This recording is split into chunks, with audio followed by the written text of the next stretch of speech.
Olá, pessoal, boa tarde. A gente está aqui com a doutora Abilane Gouveia. Ela tem uma vasta experiência. Boa tarde, Abilane. Boa Prazer estar aqui. tarde. É um prazer estar aqui hoje. Antes a gente já estava conversando, né? Então fica aquele clima meio de informalidade. A gente começou a gravar agora, aí que fazer tudo de novo. A professora Abilane, ela é doutora em Ciências Médicas pela UERJ e coordenadora do Banco de Leite do Hospital Universitário Pedro Ernesto, da UERJ. Então, assim, hoje a gente vai falar do agosto dourado, é um tema muito importante, né, que a gente está a abordar essa parte, né, falar da importância do aleitamento materno, né, do leite materno, do vínculo mãe-filho. Então, assim, professora Abilane, pode ficar à vontade, a gente agradece ao convite, a ter aceitado o nosso convite. A professora Cláudia teve articulada aí com a gente também, Cláudia Messias, e pode ficar à vontade, a palavra é sua, e a gente fica muito honrado por ter a gente aqui no Espaço Aberto para a Saúde hoje. Então, muito obrigada, né? A gente está no mês de agosto dourado, né? E esse mês é um mês que a gente celebra as ações de aleitamento materno, que a gente também aproveita para sensibilizar ainda mais, né? Além do que a gente já faz ao longo do ano, quem trabalha com aleitamento, quem trabalha em maternidades, mas é um momento muito importante. Não sei se vocês sabem, né? Anualmente, né? A UABA, né? Ela cria né, um título, né? Cria um slogan para a Semana Mundial do Aleitamento, e no nosso caso aqui no Brasil, a gente não celebra só uma semana, mas a gente celebra o mês inteiro, né? E lembrar que dourado é porque o aleitamento, né, o leite materno, ele é o padrão ouro de alimentação, então por isso que a gente comemora, né, o agosto dourado, né? Então, a gente, né, são muitas bolas douradas nas comemorações ao longo do mês. E eu recebi o convite, e é um prazer estar aqui com vocês, para falar um pouquinho de aleitamento e fazer, né, um microcurso, né, de aleitamento materno. Lembrando que o tema da semana, né, é fortalecer a amamentação, educando e apoiando. Então, quando a gente fala de educação, a gente fala não só nos bancos escolares, mas a gente fala no dia a dia, né? E esse fortalecimento da amamentação, a gente precisa estar envolvendo vários, né, níveis da sociedade, né? Não é só quem trabalha na saúde, mas é quem trabalha na educação, é quem trabalha, né, criando as leis, né? A gente tem que ter leis que realmente dê suporte para as mulheres, por exemplo, pelo tempo que a gente deseja que elas amamentem. Então, a gente precisa de uma sociedade inteira, né, trabalhando em rede em prol do aleitamento materno. E aí, o principal, né, que me trouxeram era para falar um pouquinho, né, por que o aleitamento materno é importante, né? Então, a gente, né, como eu falei, o aleitamento materno é um alimento, né, ouro, padrão ouro, é o melhor alimento, não existe nada igual para os recém-nascidos. O leite materno ele é perfeito, é adequado para a nutrição e necessidades imunológicas de uma criança e ajuda a prevenir infecções. Promove o vínculo entre mãe e filha, muito mais além do que a própria nutrição só, né? Independente do cenário, né? E proporciona segurança alimentar aos lactentes desde o início da vida, contribuindo para a segurança alimentar de toda a família, além de repercutir na vida adulta.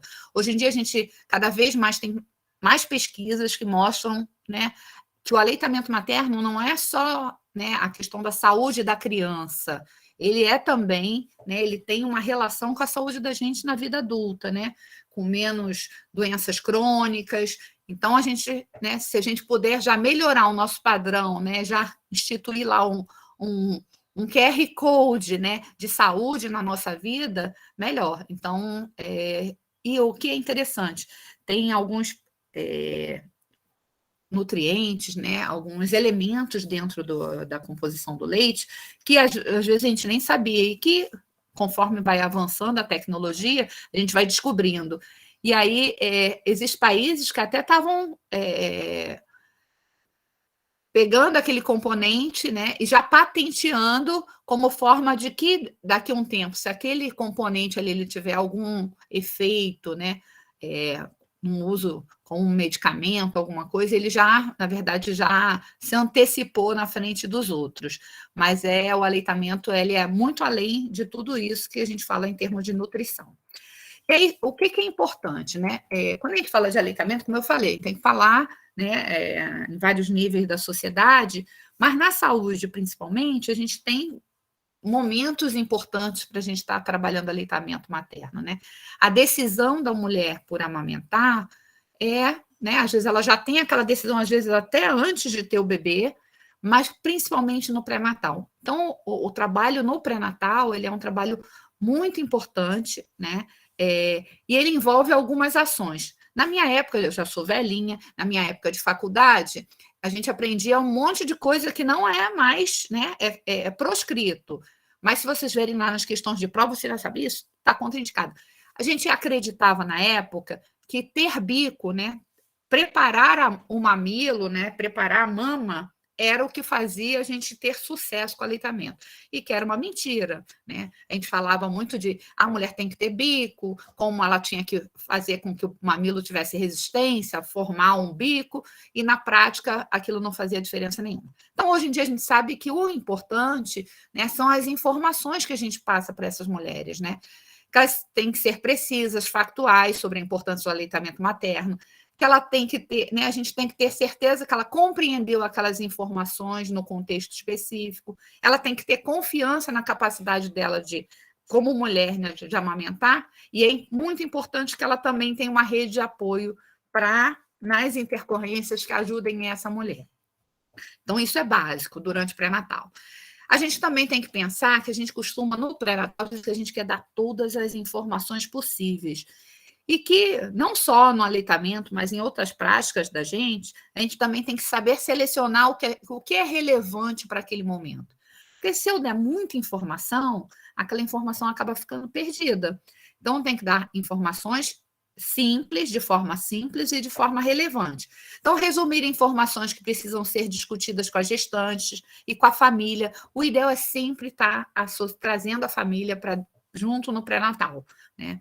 Identificar as mulheres que precisam de atenção especial, uma mulher que tem um histórico de gestações anteriores, que ela teve muita dificuldade com a amamentação, que às vezes já vem né, já conta para a gente, na minha família ninguém amamenta, todo mundo não conseguiu amamentar. Às vezes praticamente, ela já se prepara para não conseguir amamentar, mas com a ajuda, né, com as informações e com a ajuda suficiente, ela vai dar conta disso.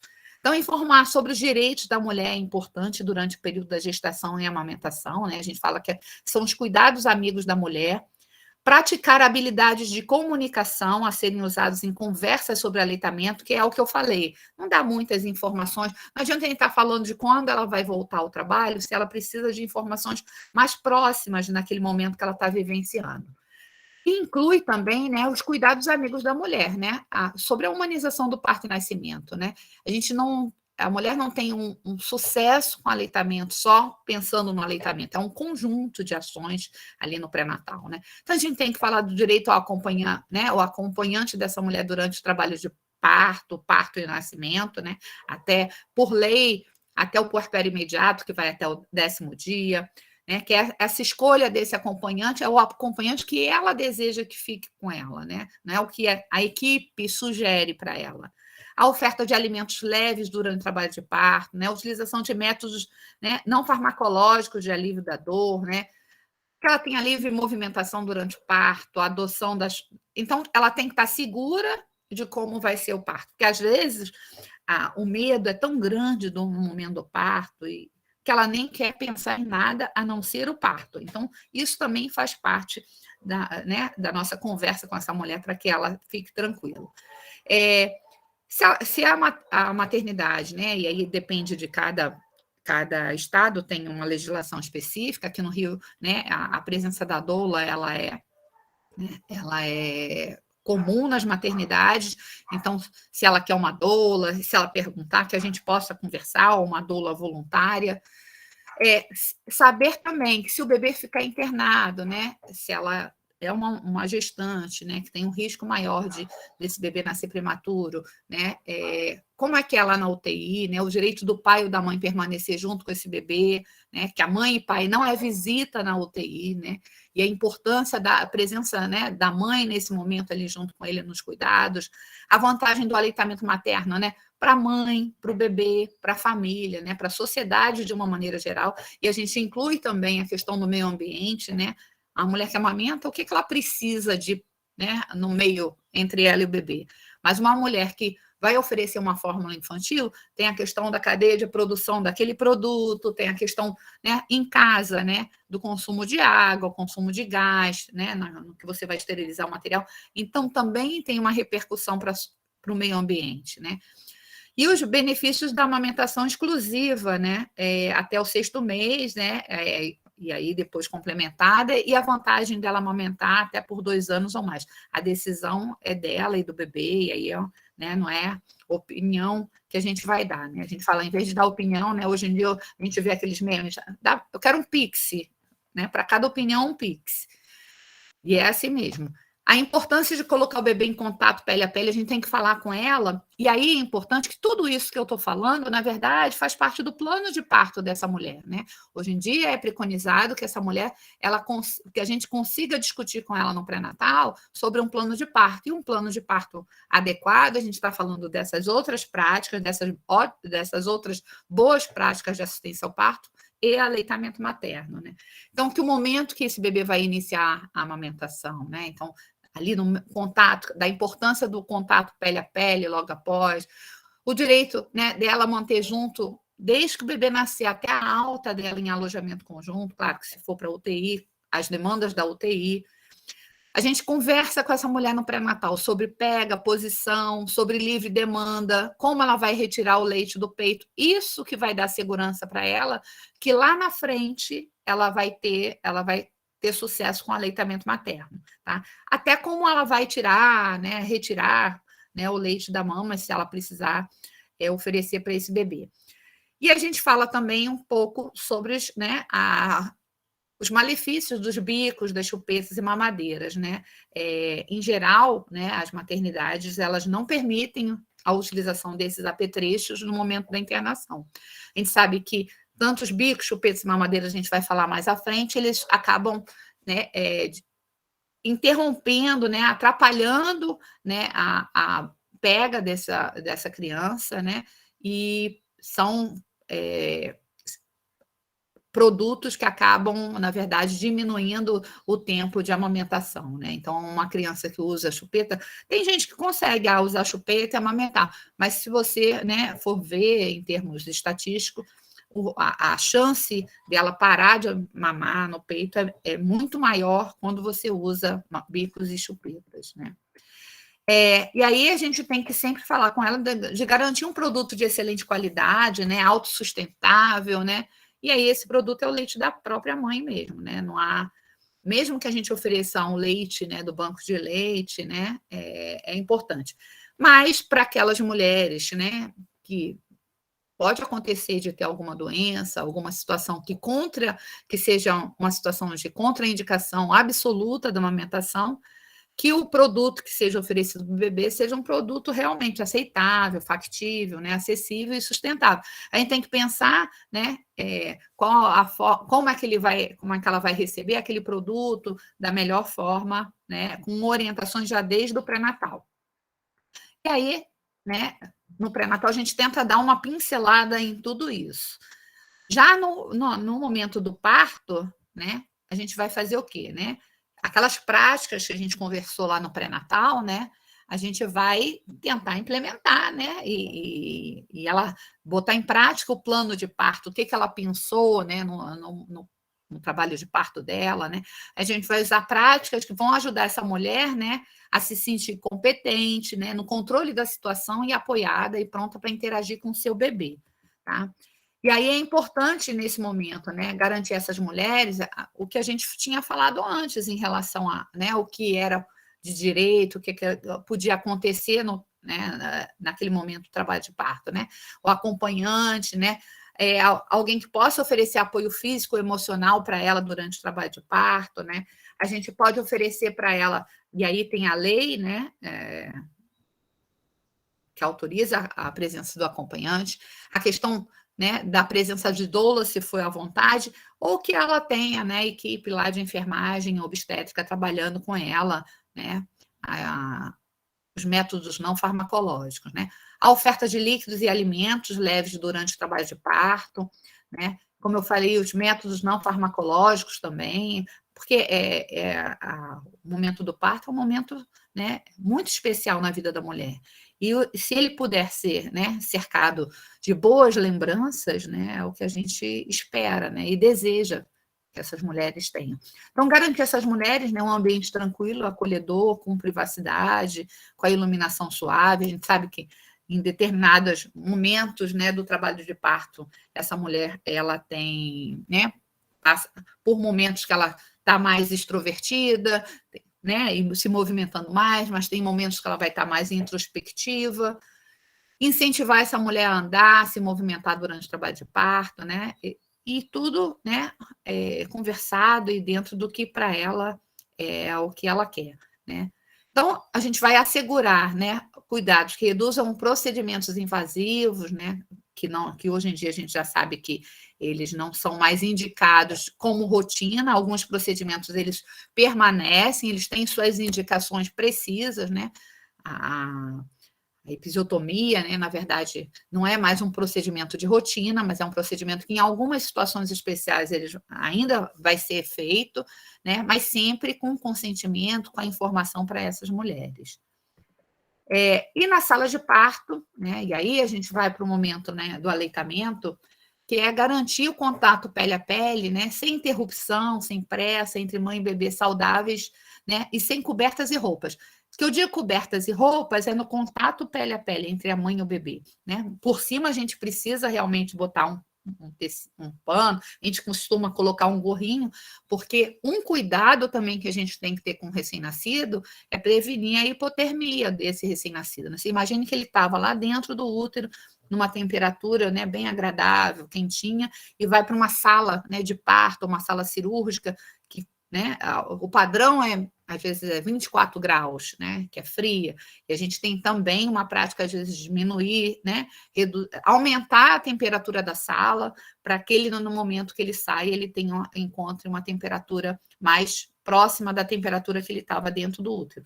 E aí a gente proteger mãe e bebê e eles ficarem em contato pele a pele.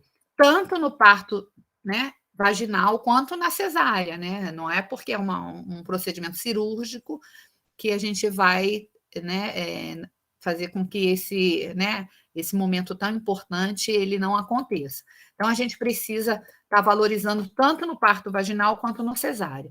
E aí, né, como é que esse contato ele tem que ser, né? Sem pressa, né, sem interrupção, sem cobertas, sem roupas, né? Começar imediatamente, mesmo antes do clampeamento do cordão, né? Ou assim, logo nos primeiros momentos, a primeira coisa que você vai botar é o bebezinho ali no contato pele a pele. E aí o ideal é que a gente deixe pelo menos 1 hora nesse contato, né? Os hospitais que são amigos da criança, eles já têm, né, um passo que né, a gente chama de 10 passos para o sucesso do aleitamento materno. Um dos passos é a gente ter esse contato precoce. E hoje em dia a gente também chama esse momento, né, da golden hour, né, a hora de ouro, né, porque é uma hora muito importante para esse bebê e para essa mãe, né. Então, ajudar, né, as mães a iniciar o aleitamento materno na primeira meia hora, né, ou a primeira hora após o nascimento, né, porque aí depende da interpretação, às vezes o pessoal preparava tudo e colocava o bebê, né, mas assim, ó, o mais rápido possível que a gente possa colocar mãe e bebê em contato, né, e manter eles por pelo menos 1 hora. Orientar a mãe a identificar se o bebê mostra sinais que está querendo ser amamentado, né, e oferecendo ajuda se necessário. A gente não é diferente das outras espécies de mamífero, né? Se você colocar um bebezinho ali na barriga, ele vai chegar lá, vai tentar chegar lá no peito da mãe. Então, esse contato ele é muito importante. E aí ele é importante por quê, né? Ele vai acalmar a mãe e o bebê, né? Vai estabilizar os batimentos cardíacos, a respiração e sua adaptação metabólica, né? Aquele meio externo, né? Ele vai estar ali próximo, né? Perto do peito, né? Vai ouvir o barulho que ele ouvia ali dentro do útero, né? Então é um barulho que vai acalmar ele, né? Aquele barulho do coração da mãe dele.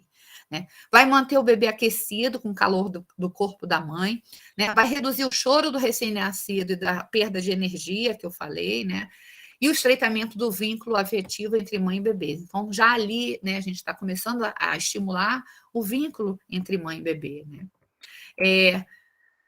E logo depois, né, é importante que esse bebê e essa mãe eles sejam mantidos juntos, eles, né, vão para às vezes se permanecem ainda ali né, no quarto PPP, dentro do centro obstétrico, ou mesmo que ele vá para o alojamento conjunto, a gente pode ensinar a mãe a reconhecer o comportamento pré-amamentação do bebê, né, ele vai estar procurando ali, não haver pressão sobre a mãe ou sobre o bebê, né, oferecer tempo, né, uma atmosfera de calma e aumentar, isso tudo vai aumentar a confiança da mãe nesse contato precoce.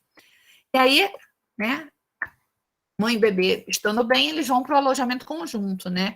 E aí, por que esse alojamento conjunto deve ser recomendado, né? Eu vejo às vezes, eu até brinco, né?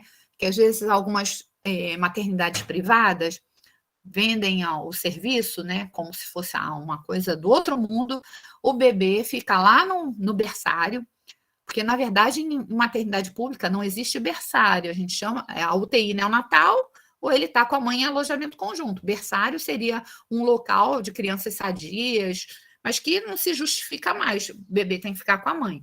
E aí, às vezes, algumas clínicas privadas vendem, né, como fosse algo excepcional, os bebês ficarem no berçário e a mãe poder ficar acompanhando ele pela câmera, né, gente? Então, assim, não há, né, isso é um desserviço, né? Não há sistema melhor do que a própria mãe ali do lado, contando os dedinhos, contando a respiração, né? Vendo se a barriga levantou, não levantou, do que às vezes um profissional que vai dar conta de 60 bebês, de um monte de bebês. Então, alojamento conjunto é muito importante e a gente tem que valorizar essa prática do alojamento conjunto, inclusive nas clínicas privadas. O bebê nasceu, ele vai direto lá para a mãe e fica no bercinho lá com a mãe, tá? Em geral, né, no alojamento conjunto, esses bebês dormem melhor, choram menos. Antes do parto, as mães e os lactentes desenvolvem um ritmo de dormir e acordar, né? E esse ritmo acaba sendo atrapalhado se eles forem separados precocemente. O aleitamento materno ele se estabelece mais rápido, né? E por um tempo melhor, né? Porque o bebê ganha peso e assim ajuda a desenvolver um bom suprimento de leite, né? A mãe fica mais estimulada na medida que aquele bebezinho está ali do lado dela, até por conta né, de observar seu próprio bebê.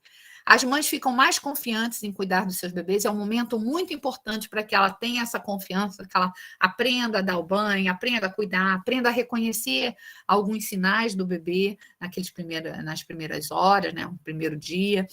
As mães podem ver que seus bebês estão bem, não se preocupam se o bebê que está chorando no berçário é seu, né? Ele nunca sabe, né? Se é seu ou não.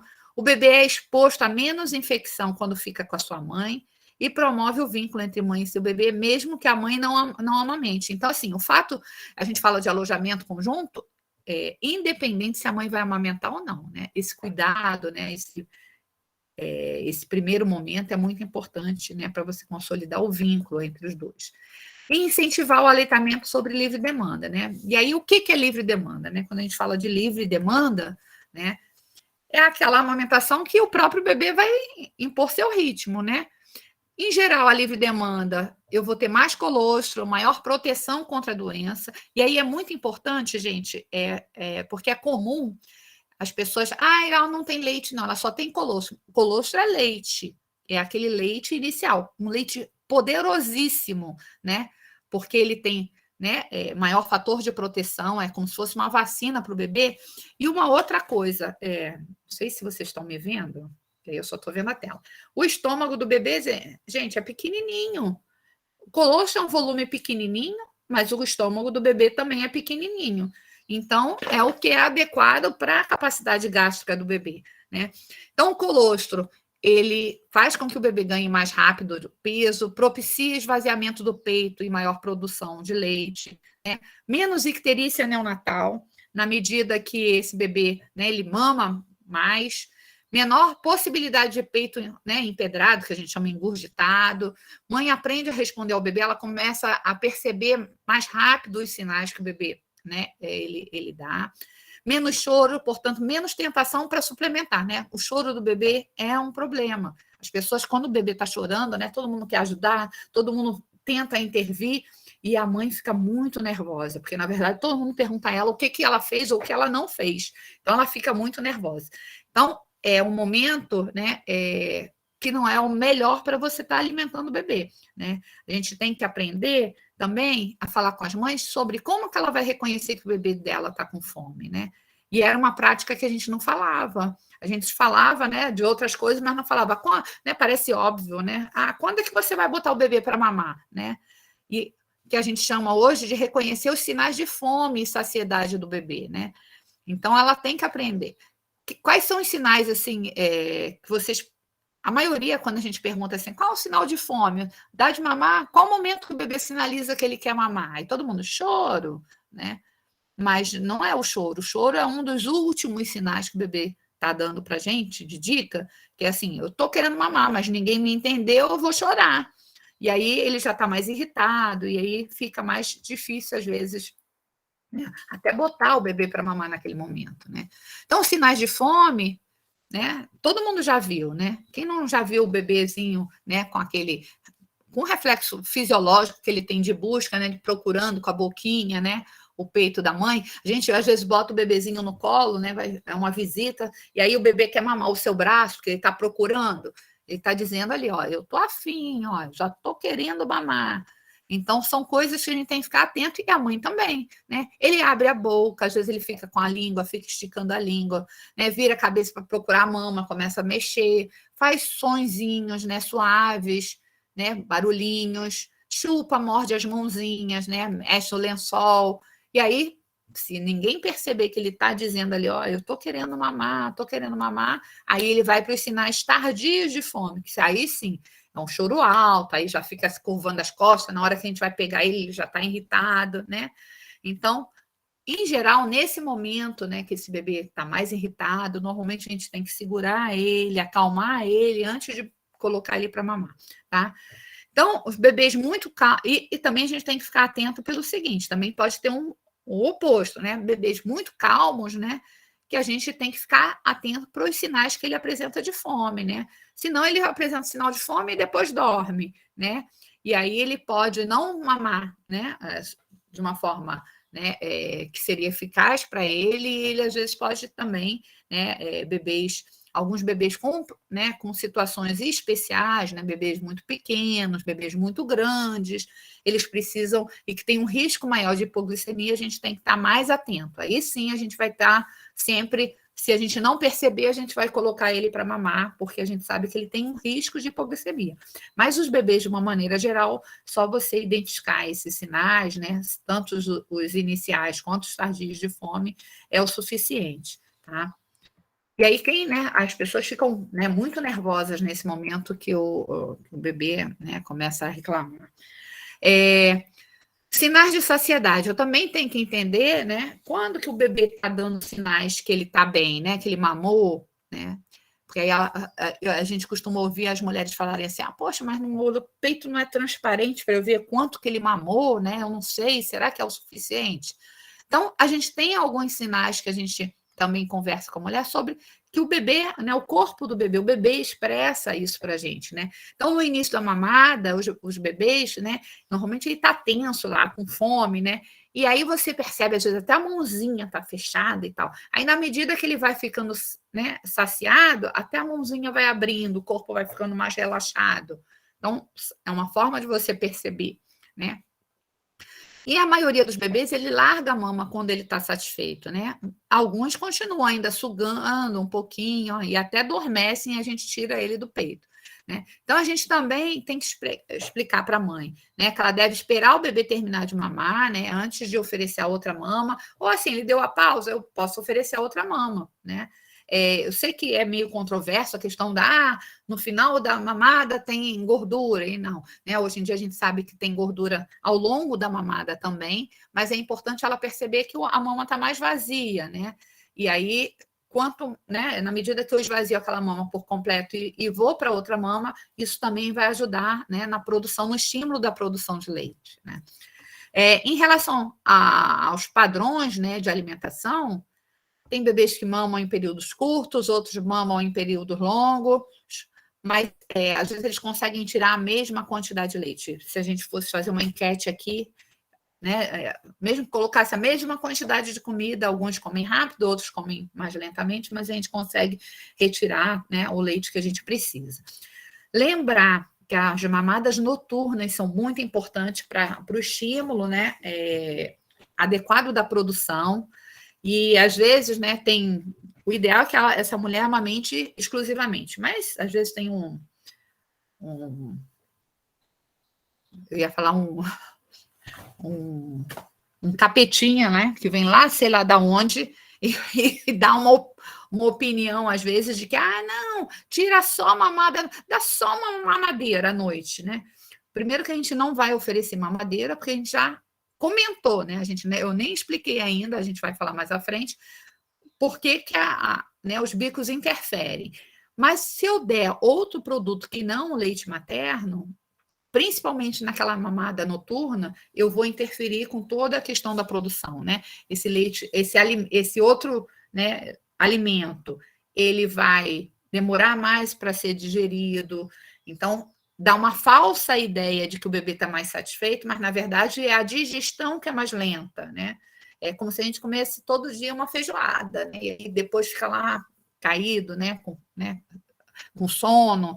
Então, isso acaba interferindo consideravelmente, né, nessa produção da mãe. E aí, na próxima mamada, ele vai mamar cada vez menos, e aí acaba aumentando a oferta desse outro produto até que ele entre no desmame precoce. E aí, não oferecer bicos artificiais ou chupetas a crianças amamentadas, né? Aí tem um pezinho, que é o passo 9. Por quê? Os hospitais que são amigos da criança, eles cumprem os 10 passos para o sucesso do aleitamento materno. E um dos passos, que é o passo 9, é o de não oferecer bicos artificiais ou chupetas à criança amamentada. Por que a gente não faz isso, né?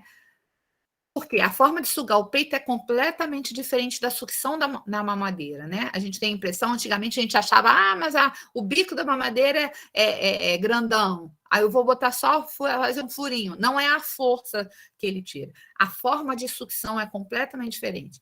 Para ele mamar no peito, ele leva a linguinha dele, vai para frente, ele faz tipo um movimento que retira o leite, ele engole e ele respira. Na mamadeira, não. O volume ele não controla, quem controla é a pessoa que está lá fazendo a mamadeira.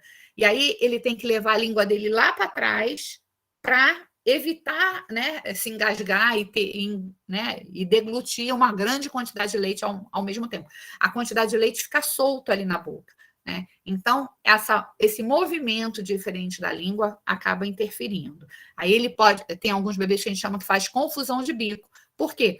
Tem bebês que aí não sabe se ele tem que levar a língua para frente ou a língua para trás. E aí ele vai para o peito e leva a língua lá para trás. A mesma coisa acontece com a chupeta.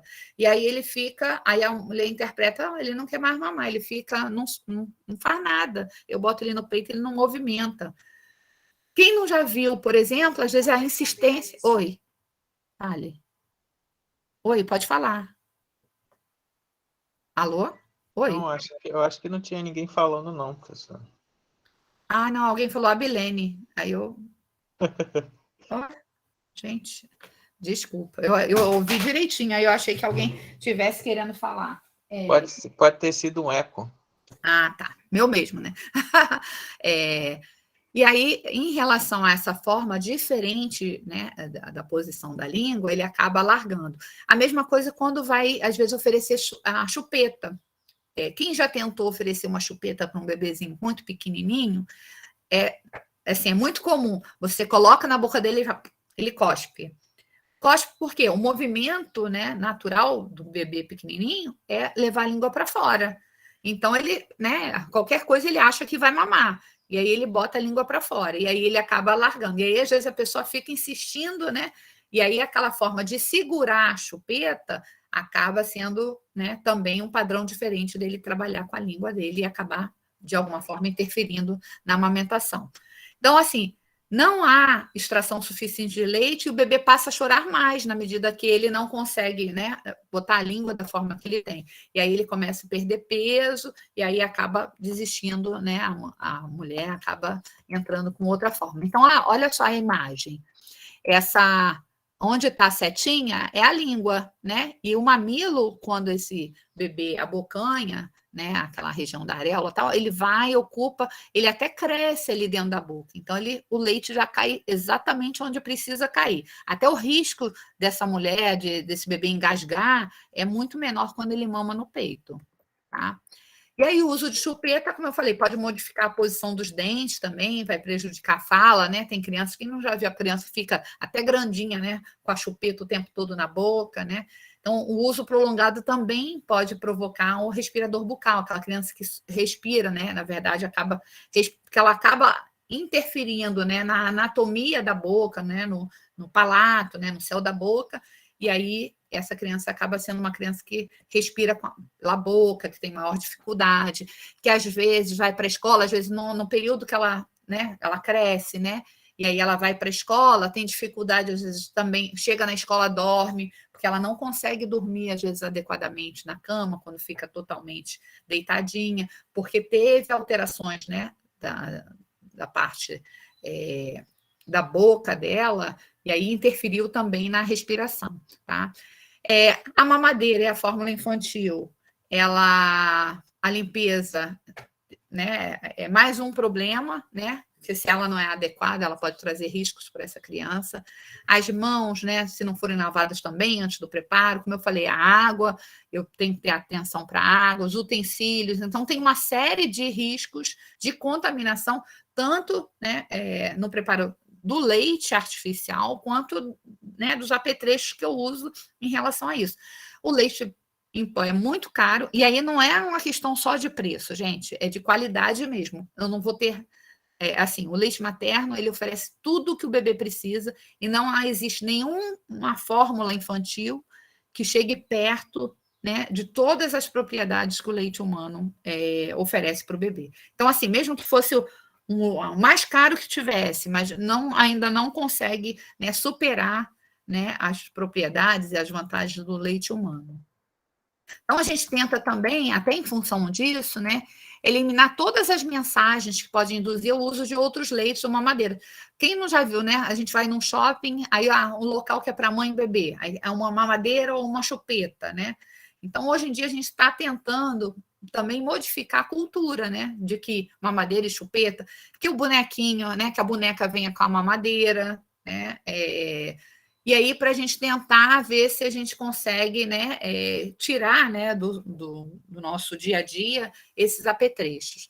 Não orientar como preparar mamadeira em grupo, então, assim, não falar nada de mamadeira, né? Porque isso, num primeiro dificuldade que essa mulher tem, ela pode achar, né, que ela está respaldada porque ela recebeu orientação. E aí, o que a gente tem que observar, né, lá no alojamento conjunto, que é importante para estar vendo, né? A questão das posições, né? Como é que essa mulher pode amamentar, né? O que é importante é que ela amamente, né, em várias posições, né? Ela não tem aquela posição padrão, né? Vocês conseguem me ver? Sim, dá para ver. Dá, né? Então, ó, só lembrando que, independente da posição, o que é importante é que o bebê esteja alinhado, ó, a cabecinha com a coluna dele. E não pode estar barriga para cima e o pescoço assim, né? Às vezes a gente vê as mulheres amamentando com o bebê assim, e o bebê tem que torcer a cabecinha para, né, para mamar. Como é uma questão de sobrevivência, ele vai mamar até tortinho, né? Mas não vai conseguir tirar o leite, vai ferir a mama. Então, a gente tem que estar atenta para isso, para a posição, né? Bem juntinho do corpo da mãe, né? Então, ele bem alinhadinho. E aí vocês vão ver várias posições, né? De frente para a mama. Vocês vão ver ele na posição invertida, dessa forma, mas sempre alinhado. E manter essa criança, né? Quando ele é bem pequenininho, a gente precisa, às vezes, ter um suporte, né?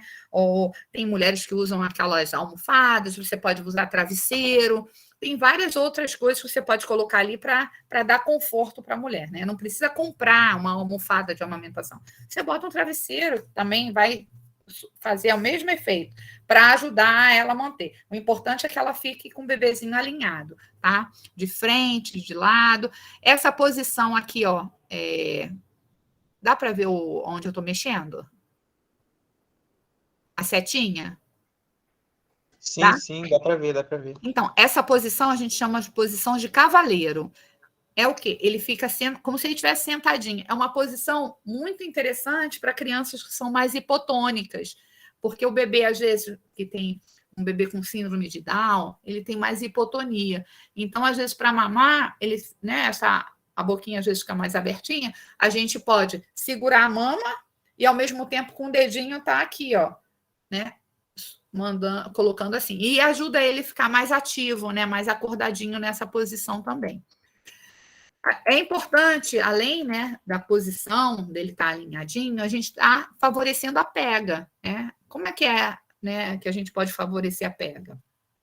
Em geral, a gente faz o seguinte: a gente pega, às vezes, o próprio mamilo, né, cutuca o lábio inferior, que aí vai ter aquele reflexo de busca, ele vai abrir bem a boquinha, e aí a gente vai posicionar o bebê. Não é o bebê, a gente que vai no bebê, é o bebê que vai para o peito, né?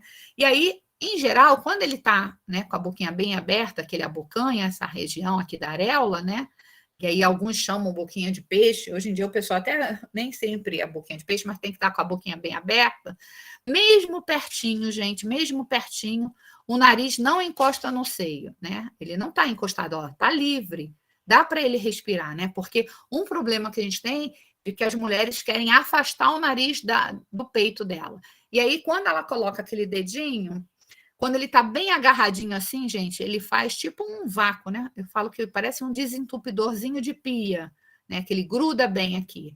E aí, quando eu afasto com o dedinho, entra ar e ele acaba largando o peito. Então, deixar ele bem juntinho, né? E aí ele vai agarrar o máximo que ele pode da areola. Lembrando que na areola, né, tem mulheres que têm areola grandona, né? Nem sempre vai agarrar toda a areola, aí depende. E lembrar o seguinte, ó, atrás da areola a gente tem, né, os seios lactíferos, ó, o depósito de leite. Então é aqui que ele precisa agarrar mesmo, não é o bico. Por isso que a gente falhava quando a gente orientava no pré-natal de fazer bico, não é o bico. Eu preciso que ele abocanhe a areola, tá? Então, por isso que é importante ele abocanhar a areola. E aí, se eu precisar interromper a mamada, né? O ideal é que eu não precise interromper a mamada, né? Que deixe ele mamar até ele parar, ele mesmo soltar. Mas ocasionalmente pode ser que eu precise, tem alguma coisa que aconteceu, eu preciso dar uma paradinha, fazer alguma coisa.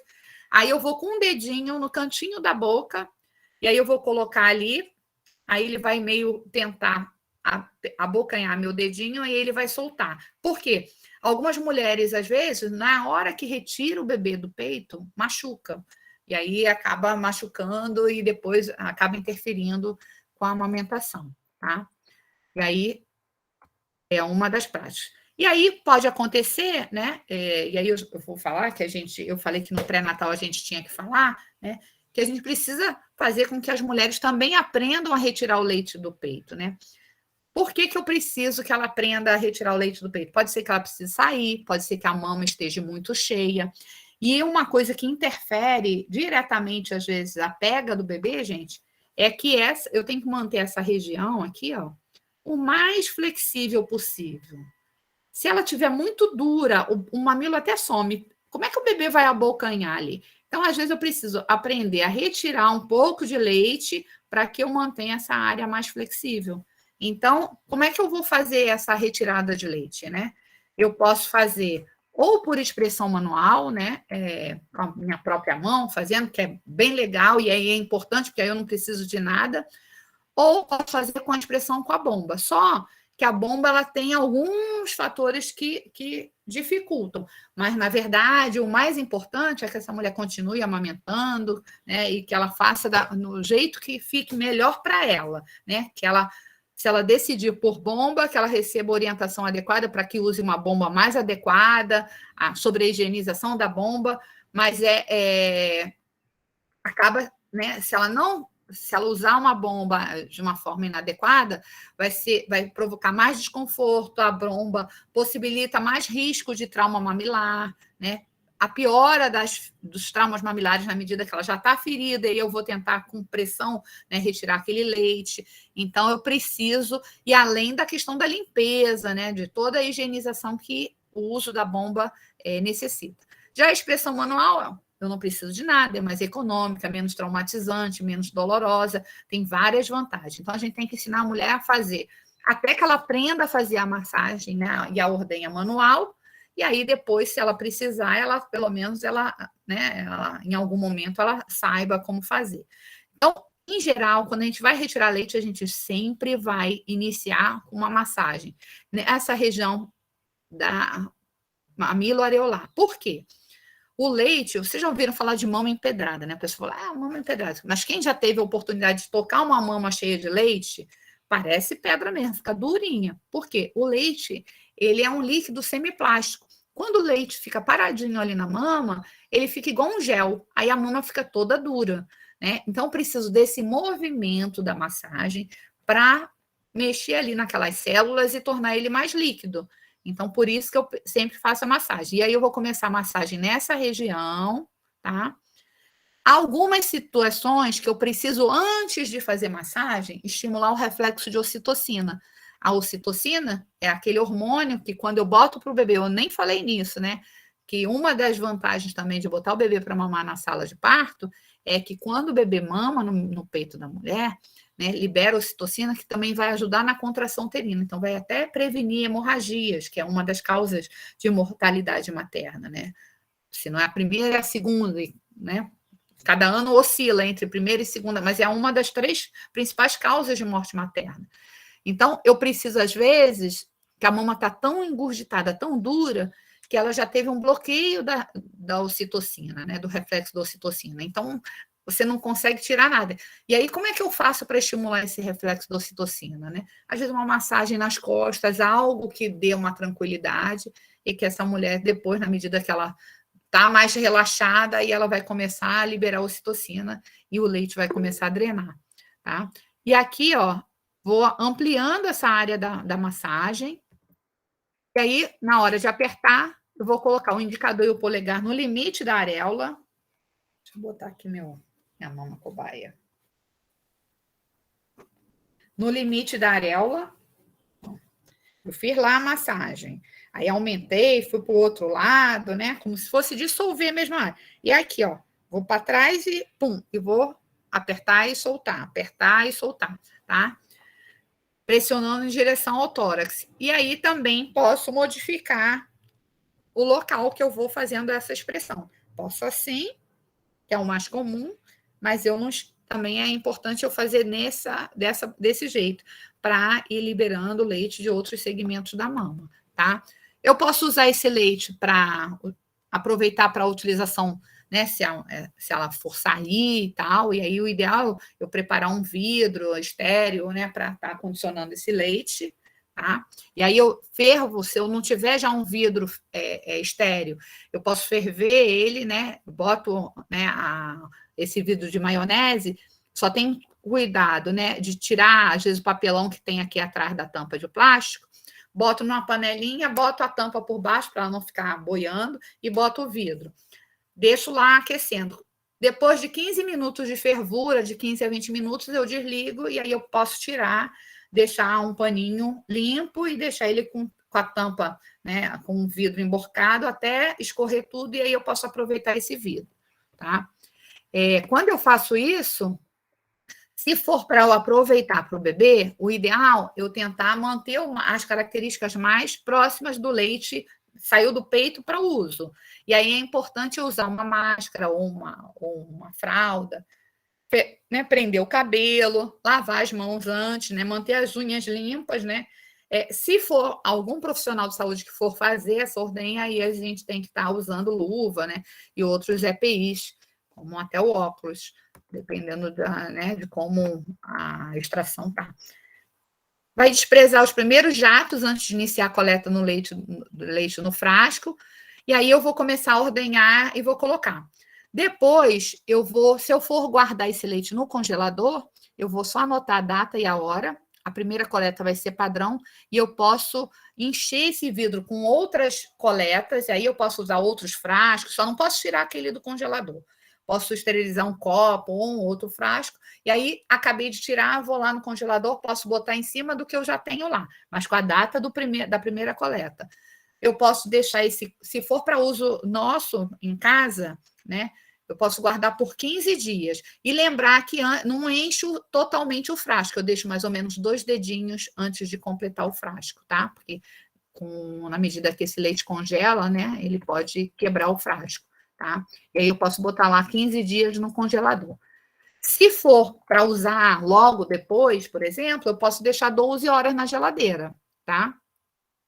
E no congelador, no freezer, é 15 dias. Só o leite pasteurizado, que passou por um processamento no hospital, que dura 6 meses, tá? Então, às vezes, a gente vê, né?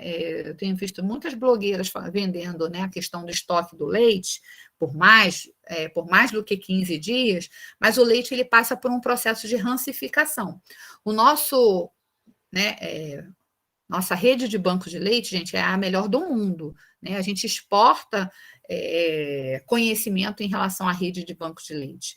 Então, o que eu vejo, às vezes, de padrão, de informação, às vezes, vindo de outros países, né, que você pode ordenhar, o leite tem você acaba tendo uma perda e tem essa questão né, da gordura do leite se rancificar e aí ir modificando. Então, aqui no Brasil, a gente segue por 15 dias, tá?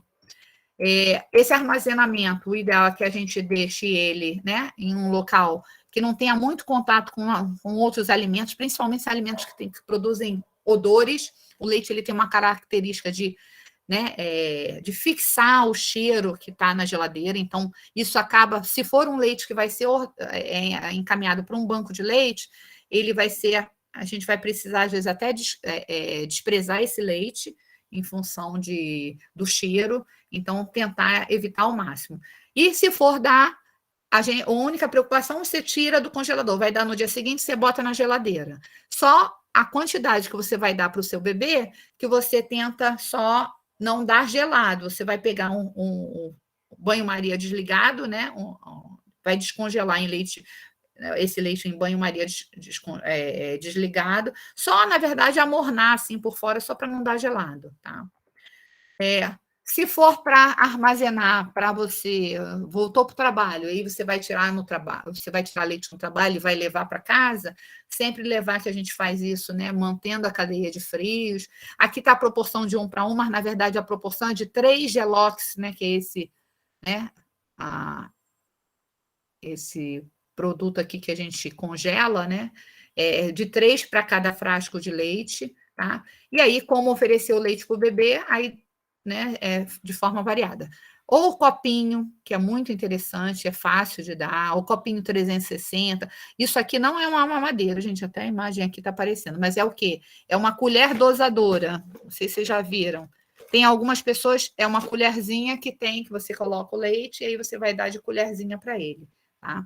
E aí tem formas, né, cuidados que a gente, pelo tempo, pode ser um outro momento a gente até explicar como é que a gente oferece o copinho, né? Não é jogando leite na boquinha dele, ele vai, igual um gatinho, sorver, né, e retirando.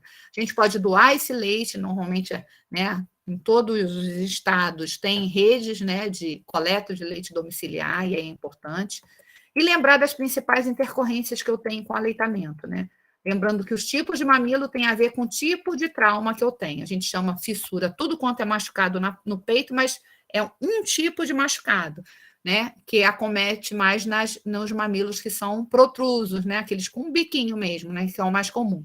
Mas tem vários tipos de traumas mamilares. Mas, de uma forma geral, esses traumas mamilares é porque a pega e a posição estão inadequadas, ou usou a bomba de forma inadequada. Então, a gente precisa corrigir a causa, né? Para depois, né, melhorar. Então, normalmente, a gente vai manter a areola, né, aquela área mais flexível, como eu falei, corrigir a pega. A gente pode aplicar o próprio leite da mãe para favorecer na cicatrização. E aí, normalmente, essas situações vão melhorando na medida que você corrigiu a pega, tá? Outra situação é engurgitamento mamário, que é a não retirada do leite, né? Que aí pode ser porque o bebê está doente, ou o bebê não está conseguindo tirar todo o leite que precisa, e aí a gente vai fazer isso fazendo, né? Às vezes pode ser a pega que está inadequada, e aí ele não consegue retirar todo o leite, corrigindo a pega, revendo, né? E também aprendendo, né? Ensinando essa mulher a massagem e ordenha para que mantenha essa mama, né? De uma forma mais flexível possível para facilitar a pega do bebê, tá? E aí, qual a melhor conduta, né, no manejo dos problemas, né, com essas mamas, né?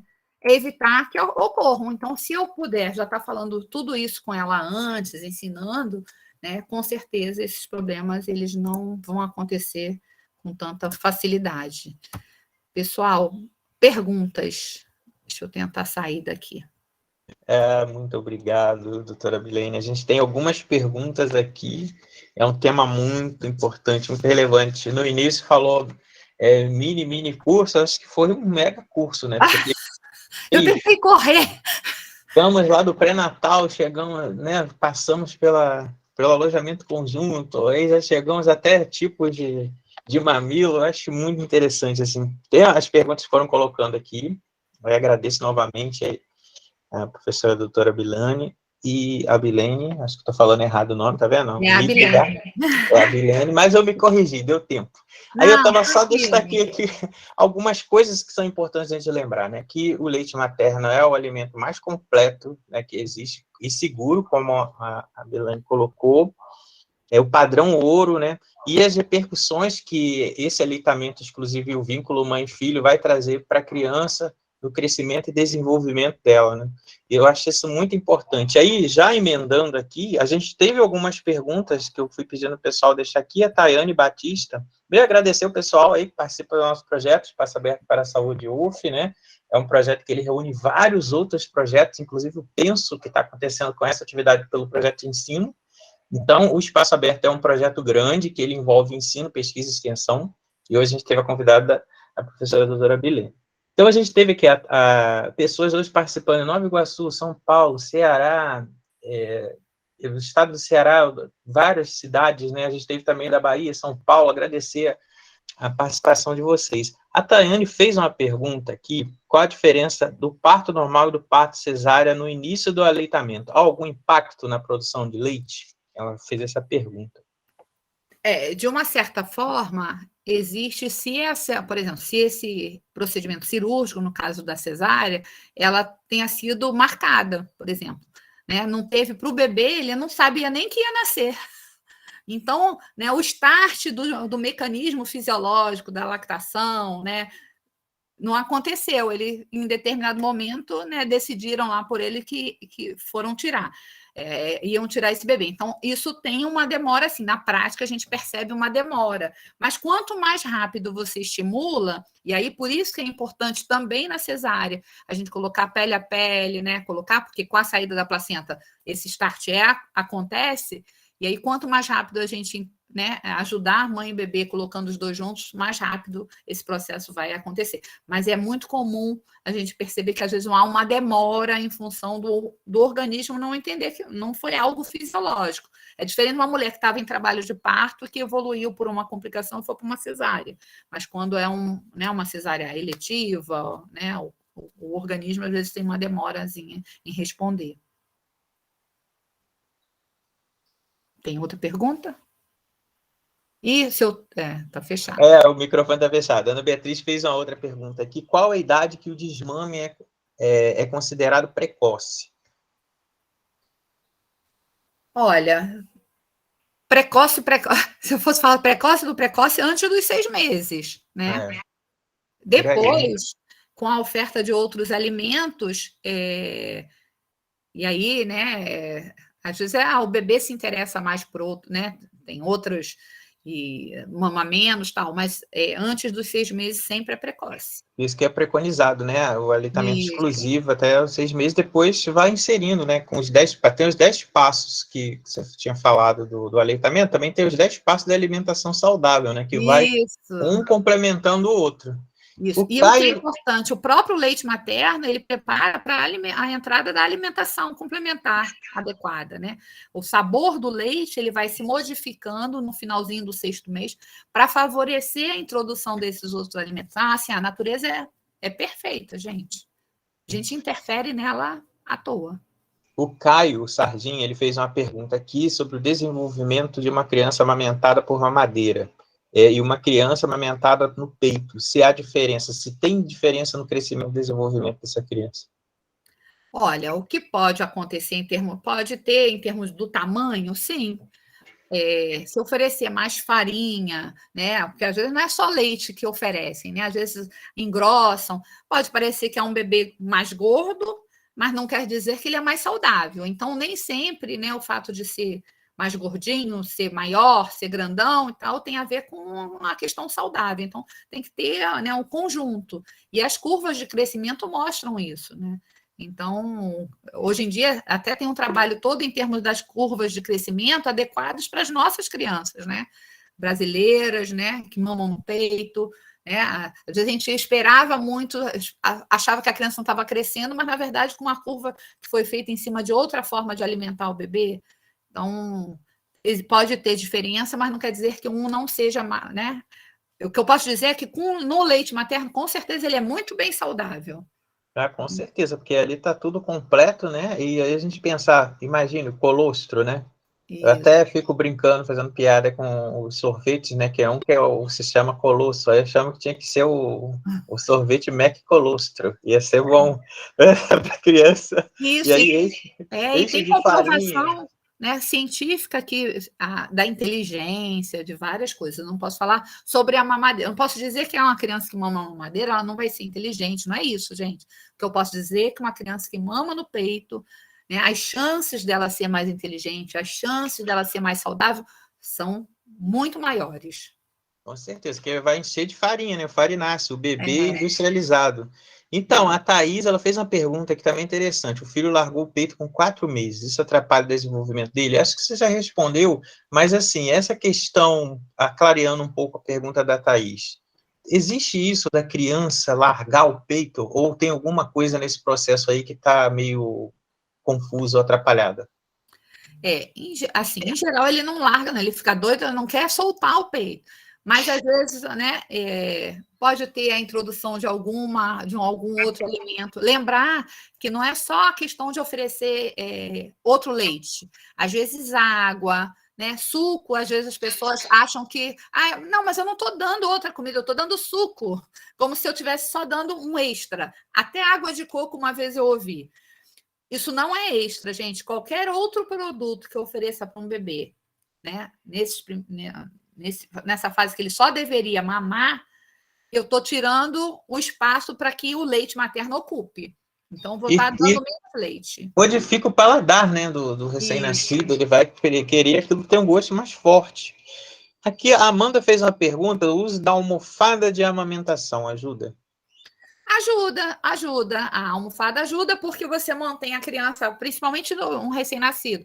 Mas a almofada, ela pode ser o travesseiro, ela pode ser o cobertor, o que a pessoa tem em casa, né, gente? A gente também tem que ter cuidado, porque há uma indústria, não só de produtos, né, alimentícios, mas em toda, né, de muitas coisas que vendem para as crianças como sendo, né, muito importante. Que a gente quase que obrigatório, né? Como se a natureza já não fosse perfeita para muitas coisas. Dá para a gente segurar bem, mas, assim, para conforto da mulher, você pode botar um travesseiro, pode botar um cobertor, algo que mantenha a criança elevada. Se ela tiver a possibilidade da almofada, tranquilo, ótimo, ajuda.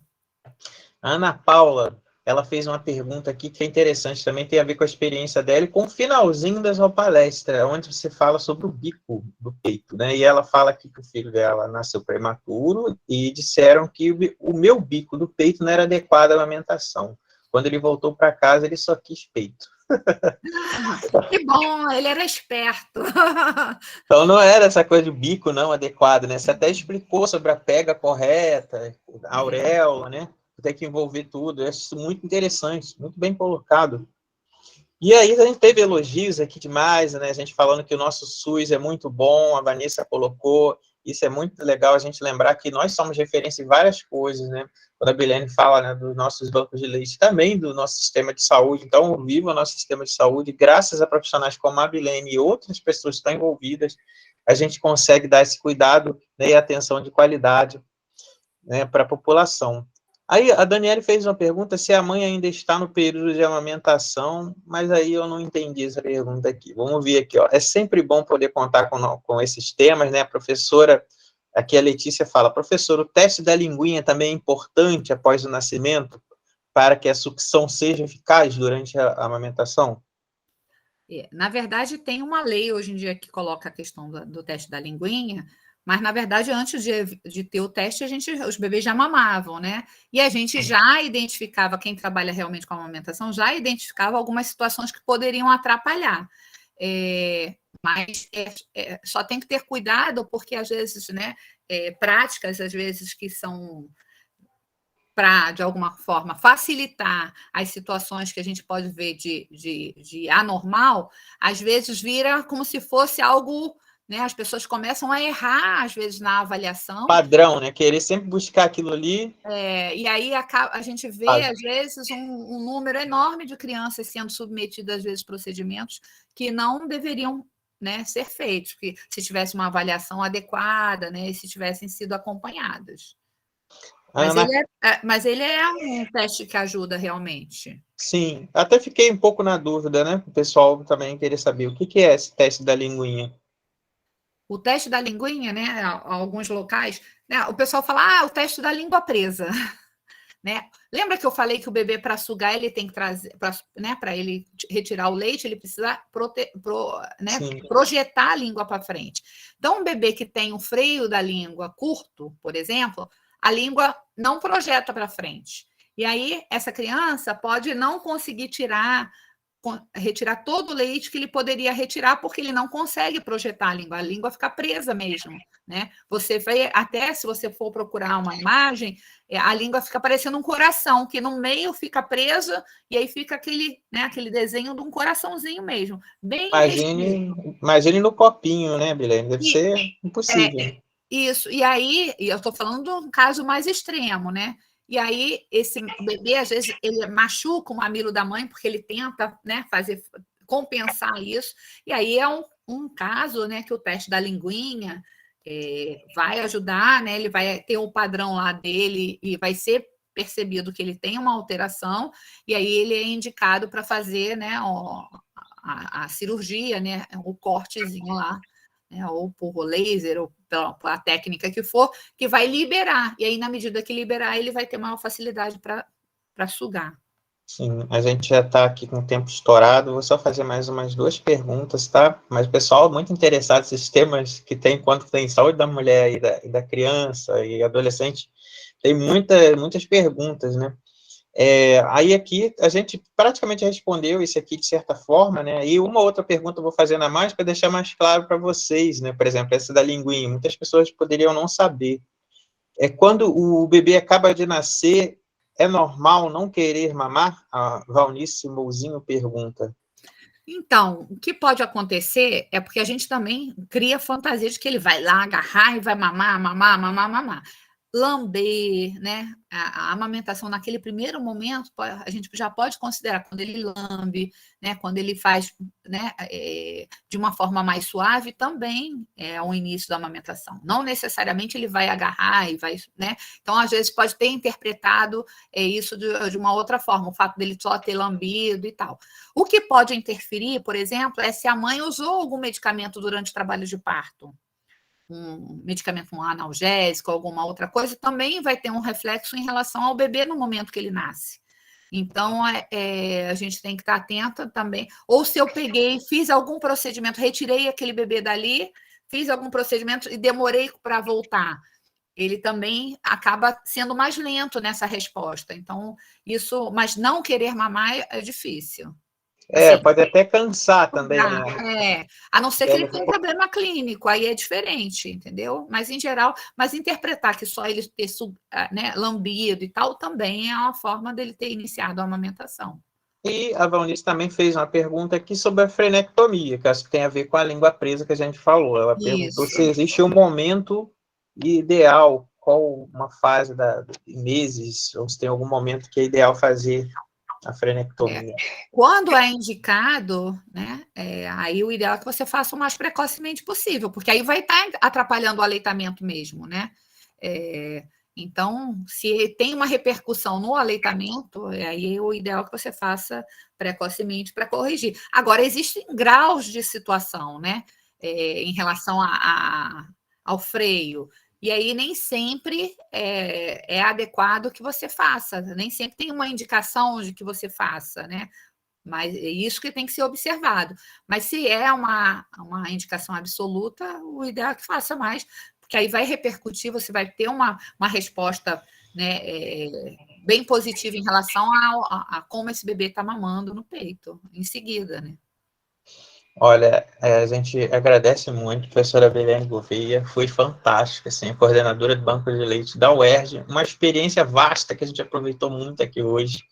O pessoal fez muitas perguntas. Agradecer a vocês também que seguem a gente nas nossas redes sociais. Nosso projeto não tem fins lucrativos, a gente só quer levar a informação para a população de uma forma clara e pegar o conhecimento assim, de pessoas maravilhosas que têm esse conhecimento todo de experiência como a Bilene e levar para vocês, tentando fazer com que a gente cada vez mais se aperfeiçoe, né? Nosso projeto desse formato surgiu durante a pandemia, da demanda da comunidade, da sociedade mesmo, e hoje a gente contou aí com mais de 40 pessoas que participaram aí de vários estados do Brasil, a gente teve do Ceará, da Bahia, do Rio de Janeiro, de São Paulo, a gente teve aqui do nosso próprio estado, né, também, bastante cidades, teve gente do Ceará também, a gente teve pessoas também que enviaram mensagem, que estão assistindo aqui, de outros países também, né, do Paraguai. Então, assim, gostaria de agradecer a presença de todos e os certificados, depois que vocês preencham a lista, a gente vai deixar aí por 1 hora a mais, e no fim do dia a gente envia os certificados para vocês, que vai por e-mail, então preste atenção somente ali naquela hora que for preencher, se o seu nome está correto, se não está com letra minúscula no lugar errado, letra maiúscula, porque isso é praticamente automático, então às vezes o nome fica errado, não é porque a gente errou, você escreveu de uma forma que tem alguma coisa ali que está incorreta. Então observe isso. Agradeço a Bilene em nome meu e da Cláudia, a gente também está aqui com a gente, nossa monitora, e agradeço a todos vocês. Eu que agradeço a oportunidade. Muito obrigado, e mais tarde, quem perdeu vai estar lá no nosso canal, Ciência e Saúde UF, e também no Espaço Aberto para a Saúde.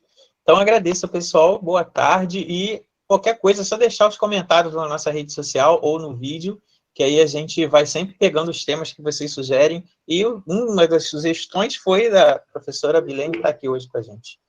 Tá? Um grande abraço. Grande abraço. Tchau, gente. Tchau.